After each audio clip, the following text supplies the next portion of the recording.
Okay, Knicks versus Heat. Here's my prediction. Well, I'm just gonna just say a few things before I make my prediction. I think this series is very hard to call. It's very hard to call because of the injuries on both sides. You don't know who's actually healthy and who's not.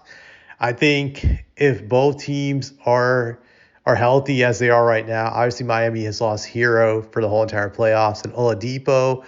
But if everything just remains as it is at this moment of time, I think this will go 7 games. I really do believe that. I just think it's really that close. Miami is a very gritty team despite being undermanned right now. So I don't expect them to give up easily in their situation. I think this will be a dogfight of a series for whoever wins. Well, obviously for both teams, it's going to be very hard. I saw game one. The Knicks looked like they should have won that game. They had control for a lot of that game, and then they let it slip. I can't remember which quarter. It was either the third or the fourth quarter where they were up by double digits and they just gave away the game. I think just like always, teams crumble under Miami's defensive pressure that it gets to you after a while. You could be up double digits and then suddenly they force some turnovers and they just take it out of you. Miami's very tiring team to play. Defensively, they just wear you down. They're relentless. They don't give up, and you need to have great focus to beat them. That you really have to be mentally strong and disciplined and not waver. Even when you're up, you cannot be complacent against them because they can have 7 or 8 sequences in a row where they just get defensive stops, 7 or 8 possessions in a row, and suddenly your lead that was once like 16 is like a 4 point lead or a 2 point lead. And then you start feeling the pressure and suddenly they build a little run and they go up by 8-10 and they defeat you. I've seen this happen several times with them.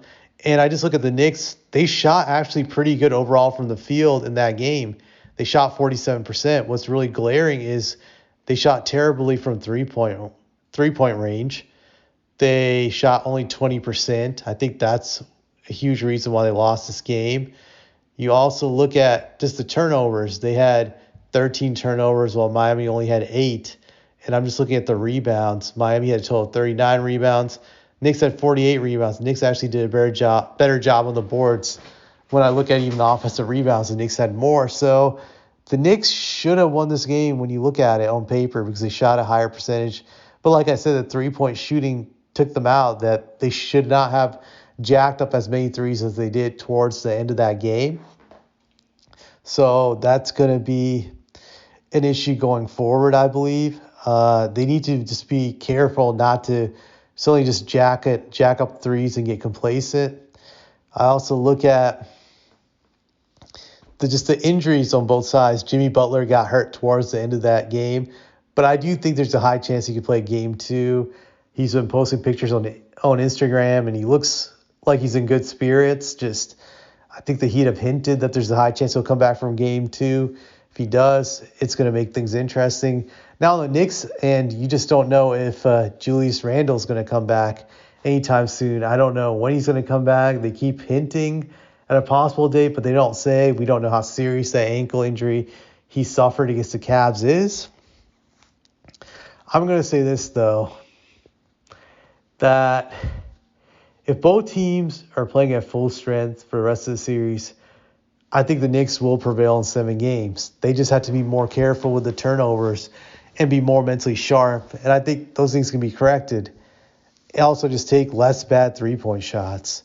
So I think they will win the series in 7 games. However, if Julius is not coming back for the series, the Knicks will lose the series.